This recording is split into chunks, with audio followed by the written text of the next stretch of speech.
بسم اللہ الرحمن الرحیم۔ السلام علیکم ناظرین، محترم عزیز دوستو، تومس ایڈیسن کو دنیا جانتی ہے کہ انہوں نے الیکٹرک بلب ایجاد کیا۔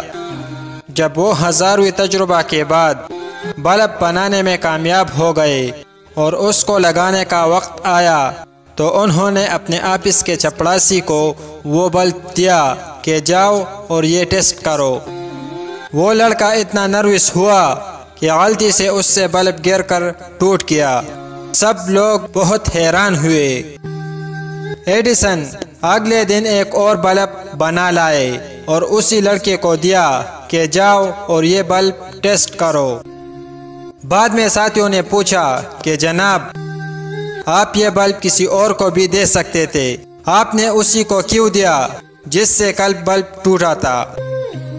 ایڈیسن نے آب زر سے لکھے جانے والا جواب دیا کہ مجھے ٹوٹے ہوئے بلب کی جگہ نیا بلب بنانے میں صرف اور صرف 24 گھنٹے لگے، لیکن اگر آج میں اس کو بلب نہ دیتا تو اس کی خود اعتمادی ہمیشہ کے لیے ٹوٹ جاتی، جو میں نہیں چاہتا۔ میرے محترم عزیز دوستو، بڑے لوگ بظاہر چھوٹے نظر آنے والوں کا بہت خیال رکھا کرتے ہیں، تبھی تو وہ لوگ بڑے ہوتے ہیں۔